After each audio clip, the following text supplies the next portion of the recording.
강아지가 요즘 좀 조용해졌다고 느끼신 적 있나요? 예전엔 옆에서 자던 아이가 어느 날부터 조금 떨어진 곳에서 자고요. 구석에 몸을 붙이거나 침대 아래로 들어가 있기도 합니다. 그럴 때 우리는 보통 이렇게 생각합니다. 피곤해서 그런가 보다. 요즘 잠자리가 바뀌었나 보다. 나이 들면 원래 저럴 수도 있지. 하지만 강아지는 불안해도 아파도 말을 하지 않습니다. 대신 자는 위치로 말합니다. 강아지에게 잠자리는 아무데나 눕는 자리가 아닙니다. 지금 이 공간이 안전한지 불편한지 버틸만한지를 고른 결과입니다. 특히 갑자기 잠자리가 바뀌었다면 그건 습관이 아니라 신호일 수 있습니다. 조용해졌다고 괜찮아진 게 아니고 움직임이 줄었다고 편안해진 것도 아닙니다. 강아지는 불안할수록 더 조용해지니까요. 그래서 오늘은 강아지가 어디서 어떻게 자는지로 지금 상태를 알아보는 이야기를 해보려 합니다.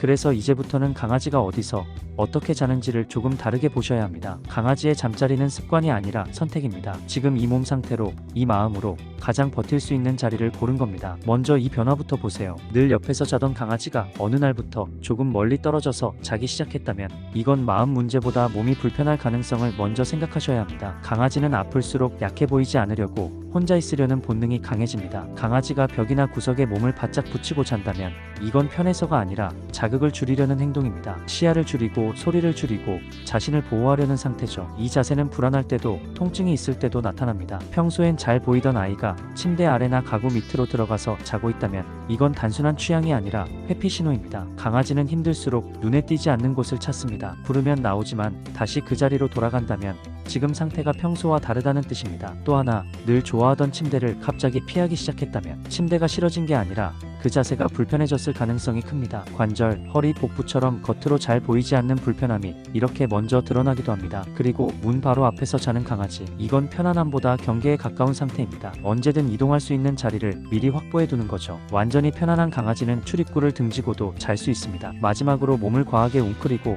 딱딱하게 말고 자는 자세. 이건 깊은 휴식이 아니라 긴장을 유지한 채 쉬는 상태일 수 있습니다. 이 자세가 반복된다면 심리적 안정이 충분하지 않다는 신호입니다. 정리해보면 이렇습니다. 강아지가 어디서 자는지, 어떤 자세로 자는지는 지금 이 순간을 어떻게 버티고 있는지를 보여주는 신호입니다. 이제부터는 잠자리를 그냥 넘기지 마세요. 그 자리가 강아지가 보내는 가장 조용한 말입니다. 문제는 그 다음입니다. 며칠 지나고 나서 강아지가 갑자기 조용해집니다. 짖지도 않고 보채지도 않고 가만히 있는 시간이 늘어납니다. 이때 우리는 조용함을 안정으로 착각합니다. 아, 이제 좀 괜찮아졌나 보다. 전보다 얌전해졌네. 적응한 거겠지. 하지만 여기서 가장 큰 착각이 시작됩니다. 강아지는 편안해져서 조용해진 게 아닐 수 있습니다. 오히려 불편함이나 불안을 겉으로 드러내지 않으려고 움직임을 줄였을 가능성이 큽니다. 강아지는 아플수록 조용해지고 불안할수록 눈에 띄지 않으려 합니다. 야생의 본능 때문입니다. 약해 보이면 위험해질 수 있기 때문에 조용히 버티는 쪽을 선택합니다. 그래서 강아지에게 조용함은 항상 안정의 신호가 아닙니다. 특히 이런 모습이 함께 보인다면 더 주의해야 합니다. 문 바로 앞에서 자는 경우, 집에서 가장 조용한 방만 찾는 경우, 보호자 시선에서 벗어난 곳에 머무는 경우, 이건 쉬고 있는 상태가 아니라 자극을 피하며 버티는 상태일 수 있습니다. 또 하나 중요한 신호가 있습니다. 강아지가 자는 것 같긴 한데 자주 깨고 자리를 옮기고